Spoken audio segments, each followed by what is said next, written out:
네, 첫 번째 큐브의 키워드는요. 어떻게라는 키워드를 가지고 왔습니다. 참혹한 아동학대 사건이 전국적으로 끊이질 않고 있습니다. 10살 조카를 학대해 숨지게 한 혐의를 받는 이모 부부에게 경찰이 살인죄를 적용, 검찰에 송치합니다. 또 다른 사건인 생후 2주 된 갓난아이를 폭행해서 숨지게 한 부모에 대해서도 역시 살인 혐의를 적용했습니다. 두 분과 관련 내용 짚어보겠습니다. 김수민 시사평론가 계속해서 함께하시고요. 이호영 변호사 함께합니다. 어서 오십시오. 안녕하세요. 네, 참 최근 들어서 이 아동 학대 사건을 저희도 참 많이 다루게 되는데요. 오늘은 이제 두 사건인데 하나씩 좀 뜯어보도록 하겠습니다. 일단은 전북 익산에서 있었던 일입니다. 20대 부모가 자신의 아들을 때려 숨지게 한 사건. 많은 분들이 기억을 하실 텐데요. 당시 어떤 일이 있었던 건가요, 변호사님? 네, 이게 계속 되니까 이런 사건이 저도 지금 어떤 아동학대 사건인지 헷갈릴 정도로 계속 나오잖아요, 뉴스들이. 지금 이 사건 같은 경우는 생후 2주밖에 안 된 갓난아이를 이제 폭행을 해서 아이가 사망을 한 사건인데 당초 지금 이 부모들이 주장한 거는 뭐냐면 침대에서 떨어졌다. 아이가 떨어져서 다쳐서 죽은 거다라는 식으로 수사기관에서 이야기를 하다가 딱 보면 수사관들이 이제 보면 알거든요. 일단은 이게 아이의 그런 상태나 이런 것들을 보면 이게 단순히 낙상사인지 아니면 다른 학대가 있었던 것인지 뭔가 범죄의 어떤 그런 정황들이 의심이 되니까 이제 계속 추궁을 했던 거예요. 그래서 추궁을 해보니까 결국은 그 생후 2주밖에 안 된 아이를 7차례 이상 폭행을 했었다라는 사실을 실토를 했고 그로 인해서 사망을 하게 되었다라는 지금 부검 결과까지가 나오니까 지금 경찰에서는 이것은 아동학대 치사 사건이 아니라 어떤 살인죄로 의율할 수 있는 것으로 보인다. 좀 이런 입장이 나온 상황인 것입니다. 네, 지금 말씀해 주셨지만 처음에는 아동학대 치사 혐의로 조사를 했는데 결국에는 살인죄가 적용이 된 건데 이렇게 바뀌게 된 이유는 어떻게 볼 수 있겠습니까? 이게 아동학대 치사와 살인죄는 근본적으로 다른 범죄예요. 하나는 치사.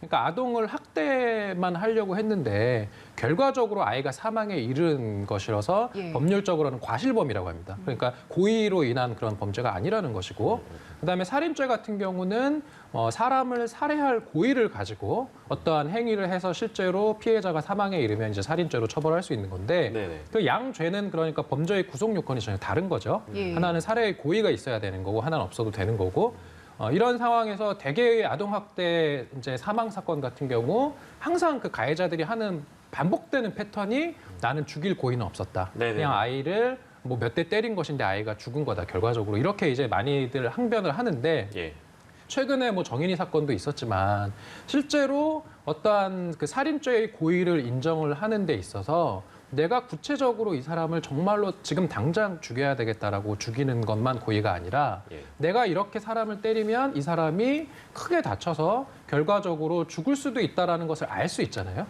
그러한 다시 말해서 사망의 결과 발생을 알면서도 그러한 것을 그래도 괜찮다. 그러니까 그러한 결과 발생을 용인하는 행위 그런 것을 이제 미필적 고의라고 합니다. 그러니까 이런 사건 같은 경우는 단순히 그냥 몇 대 때린 정도가 아니라 아이의 목숨이 위태로울 정도로 때렸다라는 그러한 증거만 확보가 된다면 미필적 고의에 의한 그런 살인죄 적용이 얼마든지 가능한 사안이어서 지금 수사기관에서 좀 적극적으로 수사를 했고 그 결과 이 정도 증거라고 하면 이건 미필적 고의 인정될 수 있겠다라는 판단을 했기 때문에 이제 살인죄를 적용하겠다라고 하는 상황인 것입니다.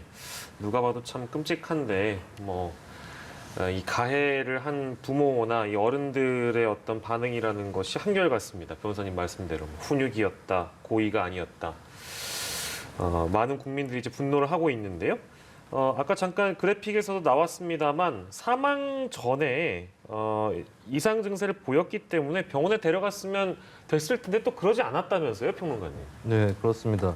이게 사건이 뭐 119에 신고가 되면서 알려지기는 했는데 그것도 아마도 미리부터 신고를 한 것이 아니라 중간에 여러 가지 뭐 고민을 하던가 뭐 다른 생각을 하다가 신고를 했다라고 하는 그런 정황이 드러난 것이고요.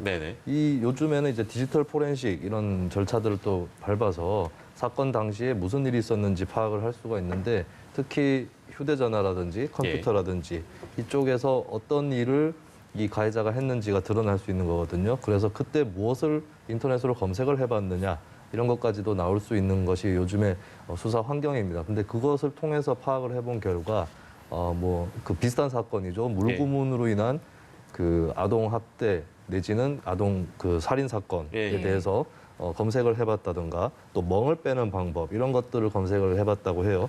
그것을 봤을 때는 분명히 심각한 사태가 발생을 했는데 신고를 하지 않고 이거를 어떻게 대처해서 빠져나가지라고 했을 그럴 가능성을 우리가 충분히 추리를 해볼 수 있는 그런 대목이 될 것이고 그렇다면은 결국에 치료를 빨리 받아야 할 그럴 때를 놓쳐서 죽음에 이르게 했다라고 하는 것은 거의 정설로 받아들여져야 될 것 같습니다. 네, 지금 이 가해 부부가 지난해에도 딸을 때려서 그걸로 재판을 받고 있는데 현재 그 한 살 된 딸은 어떻게 보호 조치가 되고 있는지도 알려졌습니까? 네, 한 살 된 딸은 그 전에 이미 이제 아동보호 기관에서 보호를 하는 것으로 그렇게 알려져 있거든요.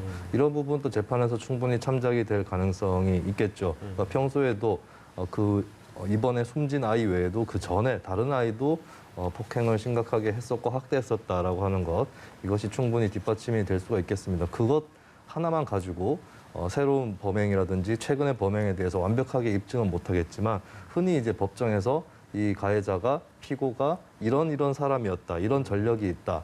그리고 그것이 얼마 되지 않았었다라고 하는 그런 것들도 간접적인 증거로 또 제출이 되거든요. 그런 의미에서는 이제 또 다른 이 학대 사건이 또 하나의 단초가 될 것으로 보입니다. 예. 자, 그리고 또 다른 사건입니다. 10살 조카를 학대해서 숨지게 한 혐의를 받는 이모와 이모부. 경찰이 살인죄를 마찬가지 적용을 했는데 조사 과정에서 나온 내용입니다만 무려 20여 차례나 학대를 했다는 진술이 나왔다고요?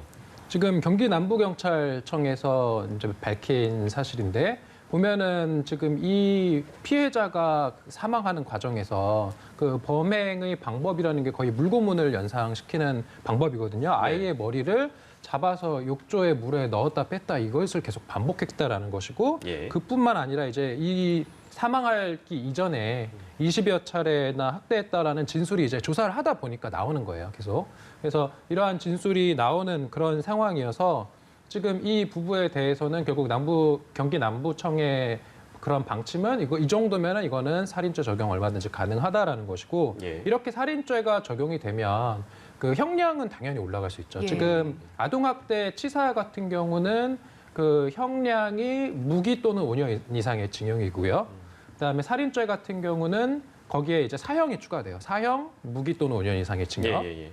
그렇게 해서 기본적으로 사형이 이제 처벌이 하나 가능해진다는 점이 있고 또 하나는 보통 이제 판사들이 판결을 할 때 법에는 이렇게 법정형만 적혀져 있잖아요. 그럼 실제로 얼마의 형을 선고할 것인지 선고형의 범위는 결국 대법원 양형위원회의 양형 기준을 따르는데 이런 살인죄가 적용되게 되면은 기본 그 양형 범위가 일단은 10년, 12년부터 시작하거든요. 그래서 10년, 12년에서 20년 정도의 기본 권고형의 범위가 이제 적용이 되는 것이고, 그리고 거기에 뭔가 가중적인 그런 요소가 있다. 예를 들어서 그런 범행의 그런 수법이 대단히 잔혹하다거나 또는 피해가 대단히 중대한 이런 사건 같은 경우는 가중 처벌될 소지가 충분하기 때문에 그 경우는 20년 이상 그다음에 사형도 가능하거든요. 그래서 이러한 어떤 그 권고형의 범위가 대폭 상향되고 그다음에 사형도 시킬 수 있다라는 어떤 그러한 차이점이 아동학대 그 치사를 적용하느냐 아니면 살인죄를 적용하느냐의 그 중대한 차이라고 볼 수 있습니다. 네, 지금 형량을 말씀해 주셨는데 학대 치사가 살인죄로 이제 적용이 되려면 그 죄를 입증하는 과정이 상당히 까다로워질 것 같은데 그 부분은 어떻습니까? 지금 질문하신 부분이 사실 중요한 지점이긴 합니다. 그래서 보통의 아동학대 사망 사건 같은 경우는 상당 부분 수사기관에서는 아동학대 치사 혐의를 적용하는 경우가 많은 것이 말씀하신 것처럼 살인죄를 적용하게 되면 살해의 고의까지 입증해야 되고 그 살해의 고의가 이제 입증되지 않으면 살인죄에 대해서는 무죄가 선고될 수 있으니까 이제 수사기관 입장에서는 좀 부담스럽지 않겠습니까? 그래서 그런 어떤 입증의 부담이 조금 더 높아지는 것은 맞는데 그러한 것들을 충분히 이제 고려했을 것입니다. 지금 경기 남부경찰청 같은 경우도 지금 조카를 학대하는 그러한 경위, 그다음에 학대의 그런 방법에 대해서 뭐 국가수 부검도 했고 그 정도 그 증거 자료들을 바탕으로 이제 그 살인죄로 송치하겠다라는 입장이지 않겠습니까? 네네네. 이 정도라고 한다면은 아마 그 살인죄의 입증에 좀 자신이 있기 때문에 살인죄를 적용하는 것이 아닐까 그렇게 좀 평가할 수 있을 것 같습니다. 예. 마지막으로 이건 좀 짧게 다룰 건데 그 많은 분들이 아마 궁금하실 겁니다. 그 조카를 학대해서 숨지게 간 혐의를 받는 사람은 이모부와 이모입니다. 그렇다면 엄마는 뭐 했는가 이제 그런 질문이 가능할 텐데요. 친모도 지금 입건해서 경찰이 지금 수사를 하고 있는데 지금 혐의는 방임 혐의입니다. 폭행을 당한 사실을 알면서도 아무런 보호를 하지 않았다 이제 이 혐의인 것인데 그러면 어떤 것을 좀 살펴봐야 된다고 보십니까? 그 제가 아까 말씀드렸던 것처럼 죄는 기본적으로 고의를 요건으로 합니다. 네네. 그러면은 방임 혐의로 지금 입건이 되었다라고 하는 것이 만약에 나중에 유죄가 되려고 하면 이러한 아이를 지금 그 동생 부부가 학대하고 있다라는 것을 충분히 알고 이러한 학대라고 하면 이 아이가 죽을 수도 있고 위험에 처할 수도 있다. 이런 것을 알면서도 그대로 방치했다라고 하면 방임 혐의가 이제 인정될 수 있는 것인데 예. 사실 좀 조심스럽긴 합니다. 지금 사망을 한 아이가 가장 큰 피해자이고 그 아이의 부모가 사실은 그 다음에 피해자인데 이 피해자가 지금 어찌 보면 가해자로 둔갑할 수도 있는 것이어서 예. 피해자인가 가해자인가 가해자라고 한다면 또 처벌될 수 있는 상황이어서 예. 이 부분은 좀 수사를 좀 조심스럽게 지켜봐야 되는 것이 아닌가 싶습니다. 네, 그 내용까지 첫 번째 큐브 속 사건으로 만나봤고요.